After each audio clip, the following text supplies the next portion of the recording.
dossier ndem si yàlla Abdoulaye Ba di ab ndongo bi nga xam ni mi ngi woon deuxième année ci faculté de médecine lenn ci li Sénégalais yu bari doon xaar ci anam gi mu génnee àdduna donte bi ko suñu borom jëlee mbootaay ga mu bokk ca université muy amical bi nga xam ne moo dajale ndongo yi bokk fac médecine génne woon communiqué dañu génne woon ab bataaxal ni dañ ko faat maanaam dañ ko fekk ci chambre am dóor ko ba ni mu ñàkkee bakkanam par la suite am na ñenn ñu ko démentir ne ndongo li dafa amee woon benn jàngoro yu dënn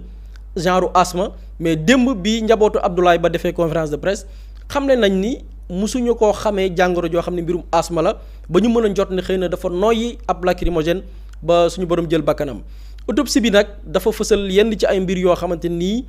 xëy na ku ci nekk après mën nga ci def sa propre interprétation selon ni ko médecin légiste bi nga xamante nii moo def liggéey wa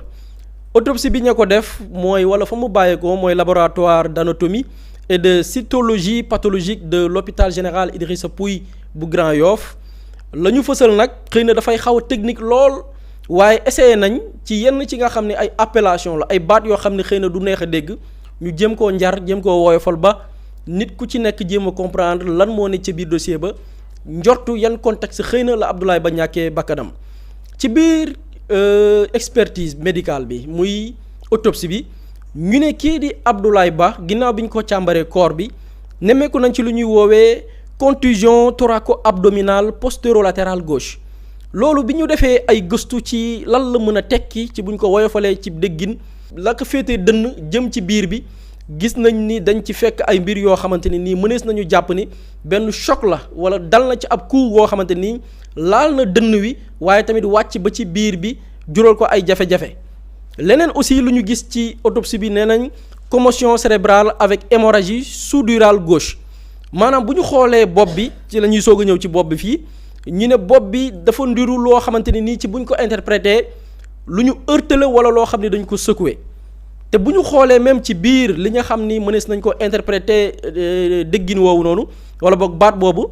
mooy saignement à l'intérieur maanaam biir bopp bi ab nàcc-nàcc goo xamante ni ca biir bopp ba lay doon la couvrir la nga xamante ni mooy bopp ba ñu mën ko jàppee benn traumatisme grave à la tête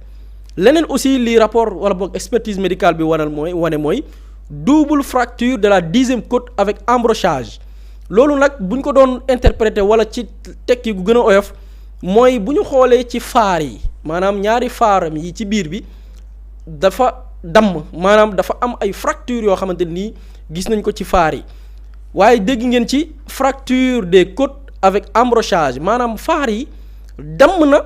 ba perforé maanaam bënn la nga xamante ni nii mooy poumon gauche bi nga xamante ni nii mi ngi ci biir yaramam loolu nag lañ ca mën a jàppee mooy biir fa nga xamante ni nii moo enveloppé maanaam faar yi nga xam ne moo enveloppé espace boobu noonu nga xamante ni nii mooy poumon bi dafa remplir de sang maanaam fees del la ki deret loo xamante ni ay lumu deret yoo xamante nii ci bu ñu xoolee nit ki mu dal ci wàllu médical ou bien sur le plan sanitaire ku mu dal moom bu amul une urgence médicale maanaam ñu teel laa jël en charge da ngay am lu ñuy woowee complication respiratoire sévère loolu lu ñuy nemmeeku la gis nañ aussi ci rapport bi beneen baat ñu tuddee ko contusion du myocarde et hématome médiastinal loolu nag buñ ko déggee wala buñ ko tekkee mooy xol bi ci boppam dafa subir li nga xamante ni mooy benn choc loolu nag la mu jur wala boog résultat la muy mën a jur comme résultat mooy nàcc goo xamante ni ci biir xol ba lay amee conséquence leneen tam ci conséquence mën na jur li nga xamante ni mooy arrêt cardiaque wala défaillance brutale maanaam xol ba na mu waroon fonctionner automatiquement dafay am lu ci gàll goose bu ñu xoolee tamit leneen ci li nga xam ni fësal lañ ko ci expertise médicale bi mooy plaidoyer du rein gauche avec volumineux hématome loolu nag lañ ko mën a interpréter ci wàllum kàllaama gu noonu woyof mooy rein ya ca boppam dañu gis ni dafa amee yàqu-yàqu gu ci ne et buñ ne volumineux hématome mën nañ ko interpréter benn saignement boo xamante nii ci biir yaram bi lay nekk maanaam ci biir sidit wala rein ba nga xamante ni nii moo am problème am na benn lumbub deret ba fa dajaloo ci biir ba loolu tamit nemmeeku nañ ko ci buñ ko interpréter sur le plan sanitaire gis nañ aussi lu ñuy woowee 2 plaies de la rate avec hémopéritoine loolu buñ ko doon teggi mooy maanaam rate buñ ko doon tekki ci wolof mooy gàddaam maanaam gàddaam bi ne ci biir yaram gis nañ ni foofu itam gis nañ fa ay mbir yoo xamante ni ay gaañu la ba lay conséquence ya mooy ab lumbu deret comme ni ma ko libee lay dajaloo la nga xamante nii ci biir bi la. gis nañ ci aussi yeneen ci la nga xam ni c'est la partie externe li ñu tudd nii yëpp ci biir yaram bi la waaye bu ñu xoolee ci biti yaram gi gis nañ ci li nga xam ne moom la ñuy woowee ay écorchure du bras gauche plaie superficielle du flanc droit gis nañ ay xoosu yu bari ci yaramam kenn xamul ndax dañ ko doon diri wala dafa daanu waaye loolu daal nemmeeku nañ ko sur le plan externe bu ñu xoolee la nga xam ne moo féetee biti ci yaramam donc ci tënk daal loolu lañ mën a jàpp par rapport ak décès bi nga xamante ni su ab doomi Sénégal muy Abdoulaye Ba di ab ndongo nekk ñaareelu at ca fac médecine la nga xam ni rapport d'expertise bi fësal na ko par rapport ak situation am nañ ko fekkee ak càmbar yi nga xam ne ab médecin légiste def na ko donc loolu lañ ci mën a jàpp gum soxna Ramatoulaye. jërëjëf Boury Pape Samba kii dee na dee bu métti. effectivement boo dégloo li nga xamante ni sax mooy présentation bi Boury def ci cas bi da ngay xam ni il y a toutes les caractéristiques en fait d'une torture. te lii dafa war a tax ñu dellu ci waat ci li nga xamante ni moom mooy présentation bi ñu def mooy bi police nationale di def wala le ministre de l'intérieur li nga xamante ni wax nañ ko dans les circonstances de ce décès parce que boo xoolee li nga xamante ni moom la autopsie bi génnee dañ lay wax ni il a eu des blessures yoo xamante ni dafa jëm ci cage thoracique yi ak li nga xamante ni tamit mooy commotion cérébrale bi mu am ci bopp bi et lii nii yëpp dafay gën a delloo si nit ñi seen xel par rapport ak bavure policière yi nga xamante ni ñu ngi koy dénoncer depuis lors parce que ñun yàgg nañ ko wax ci émission bi wax nañ ko démb wax nañ ko bërki démb l'intrusion des FDS ak image yi nga xamante ni gis nañ ko ci dañoo gis ni foofu ce n'était pas dans le cadre du maintien de l'ordre public loolu il faut que nit ñëpp di ci waxante dëgg te xam ne li nga xamante ni xew na foofu ce n'était pas un maintien de l'ordre public li ñu fa doon gis ak li ñu fa ràññee mooy ay FDS yoo xamante ni il y avait une volonté manifeste de violenter te loolu la ñu gis ci image yi ndax boo gisee ay FDS yoo xamante ni dañoo dugg ci biir chambre université yi fekk fa les étudiants yi nga xamante ne ñu ngi fa woon di leen violenter di leen génne même en dehors des chambres gis nañ li nga xamante ne mooy image yi fa nekkoon par rapport ak benn étudiant boo xamante ne jàpp nañ ko di ko dóor yu métti et lii dafay renseigner au niveau de l'autopsie li nga xamante ne gis nañ ko ci la responsabilité des FDS ci li nga xamante ne gis nañ ko université et ma jàpp ni nag foofu l'État du Sénégal à travers les autorités dañoo war a am une communication boo xamante ni c'est une communication de responsabilité et assumer entièrement li nga xamante ne xew na fa parce que ñu ngi ne il y a une enquête interne boo xamante ne dina am au niveau de la police pour déterminer li nga xamante ne moom moo xew foofu mais dañoo gëm ni mënuñ génn ci lii sans pour autant situer des responsabilités et man nag ma jàpp ni lii nii yëpp li ko waral parce qu'on parle de bavure policière man gëm naa ni li ko waral mooy cette impunité bi nga xamante ne am na ci biir réew mi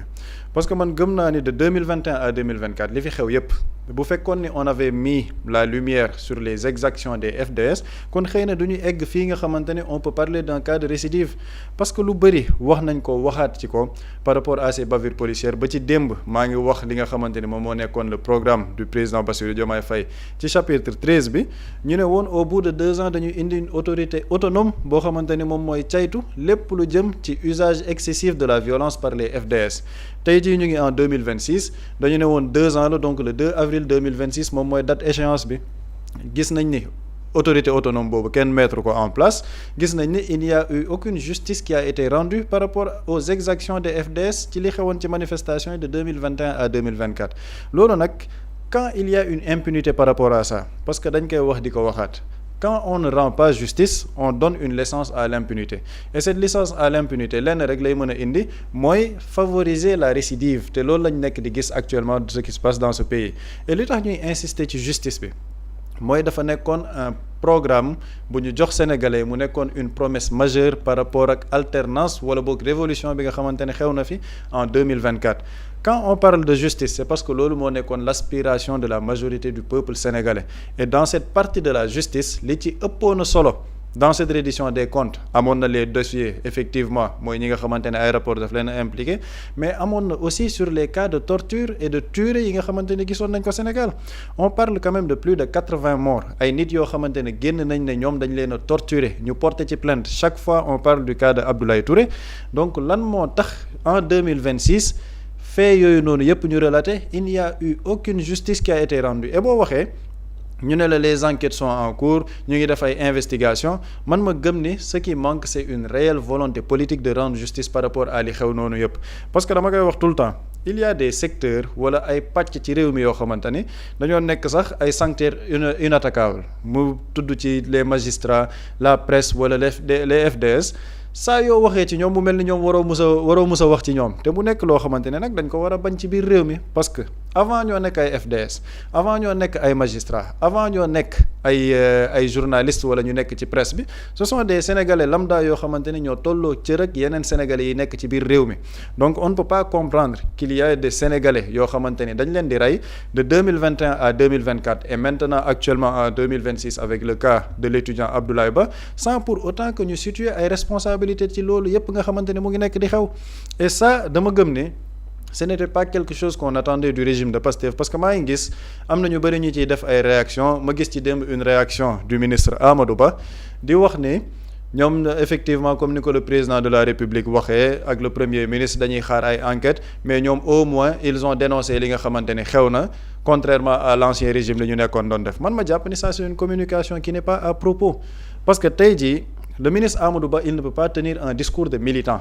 bi moom mën na waxee noonu parce que mën na génn ne ñun de dañ doon xeex ay principes de 2021 à 2024 tey ñu ngi en 2026 li ñu doon xeex ñu gis ne am na ñu nekk di ko kaas ça c'est la posture d'un militant engagé te loolu ñu mën ko nangul mais un ministre de la République c'est un responsable qui appartient à un gouvernement donc qui appartient à l'État ñoom li ñu leen di laaj ce n'est pas dénoncer li nga xamante ne xew na mais c'est justement éviter que li xew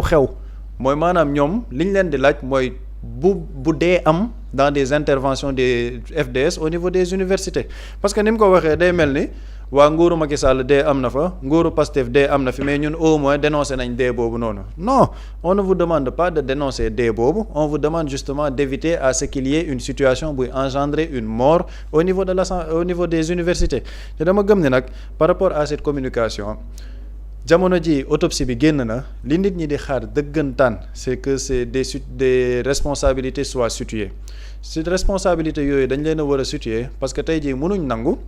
ku ñuy dem ci loo xamante ni à chaque fois bu xewee dara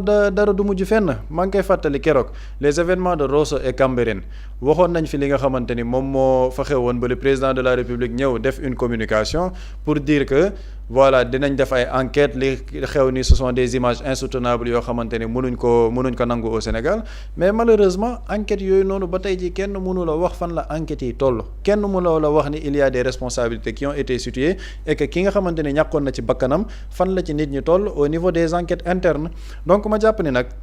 ce manque de volonté par rapport à faire la lumière sur les événements yi fi xewoon loolu dañ cee war a génn et c'est pourquoi le peuple doit être exigeant et c'est pourquoi ñi nga xamante ne ñoo leen fal tamit exigeant ci loolu parce qu'on ne peut plus accepter dans ce pays en 2026 que à chaque fois bu ay FDS di intervenir au niveau de nos universités forcément mu am benn dee ñoom dañu ne dañ leen a yóbbu dans le cadre d'un maintien de l'ordre public maintien de l'ordre bi nee nañ renseignement yi ñu jotoon dafa amoon ay ñu bëggoon a yàq restaurant yi à partir de 6h30 7h du matin dem leen ngeen sécuriser l'espace public sécuriser foofu sans pour autant que muy am une mort d'homme te li nga xamante ne gis nañ ko ci image yi tu te demandes réellement quelle était la motivation derrière intervention FDS yooyu noonu ndax boo duggee nga xool image yi encore maa ngi koy souligner ñu gis ay FDS yu dugg ci chambre yi di saccager di jël ay moto yoo xamante ni dañ ko garer foofu di ko saccager di jël ay fenêtres chambre universitaire di ko dajj ça ce n'est pas du maintien de l'ordre public et ce sont des images yoo xamante ni mosuñu woon yaakaar ni dinañ ko fekkaat ci régime actuel bi nga xamante ne moo fi xew donc lenn moo ci des parce que avec l'autopsie bi nga xamante ni révélé nañ ko lenn rek moo mën a am que l'État du Sénégal prenne ses responsabilités ba pare mu situer responsabilités yi fu ñu nekk par rapport à la chaîne bi nga xamante ni moom moo doon exécuter sur le terrain parce que mënuñ ñëw nag ne sénégalais xamuñ kan moo rey xamuñ kan moo exécuter xamuñ kan moo torturer ça ce n'est pas une communication boo xamante ni nit ñi dinañ ko mën a comprendre wala dinañ ko mën a nangu ci seen biir xel yi lenn la ñu mën a def ñoom mooy tey jii enquêtes yi ñu wax dañ koy def ñu def ko avec célérité situer les responsabilités parce que sénégalais yi foofu lañ leen di xaar et justement que ces événements yi xew nii bañ a reproduire parce que à chaque fois qu'il y a une mort d'homme c'est une famille boo xamante ni dafay endeuiller famille boobu noonu ki nga xamante ni ñàkk nañ ko xëy na kooku tey jii mënoon na nekk en soutien de famille et ce sont des images qu'on doit plus revoir au Sénégal en 2026 surtout boo xoolee li nga xamante ni jàll nañ fa de 2021 à 2024 avec tout ce qu'on a combattu ci régime répressif u Macky Sall en termes de bavure policière en termes d'exaction de nervis d'exaction de de personnes yoo xamante ni dañ leen di identifier comme ay FDS sur le terrain jàpp naa ni c'était un dossier boo xamante ni dañ ko waroon jël à cœur def ci liñ ci war a def rendre justice à partir de 2024. Maintenant nag on a perdu 2 ans avec cette justice et cette responsabilité dañ koy delloo toujours sur le président de la République bi nga xamante ni c'est la clé de voûte de toutes les institutions et que programme bi nga xamante ni moo leen fal ñoom ci bopp réew mi programme am la am na lu ñu ci waxoon ci justice malheureusement justice boobu nit ñi nekkuñ di ko gis et justement ce manque de justice man loolu laa gëm ni moom moo indi lii nii yépp parce que dans un pays boo xamante ne amul une justice on ne peut pas avoir une société équitable boo xamante ni dañuy dund ci jàmm donc di jaale rek ñi nga xamante ni ñoo ci ñàkk l'étudiant Abdoulaye Ba la famille universitaire sa propre famille et di ñaan à ce que l'État du Sénégal prenne ses responsabilités def ay sanctions yu sévères et surtout à l'avenir ñu mën a éviter ce genre de situation parce que dafa nekk loo xamante ni mënuñ ko nangu dans le Sénégal de 2026 comme ni ma ko waxee par rapport ak fi ñu jaar yépp en termes de répression et d'exaction des FDS sur le terrain.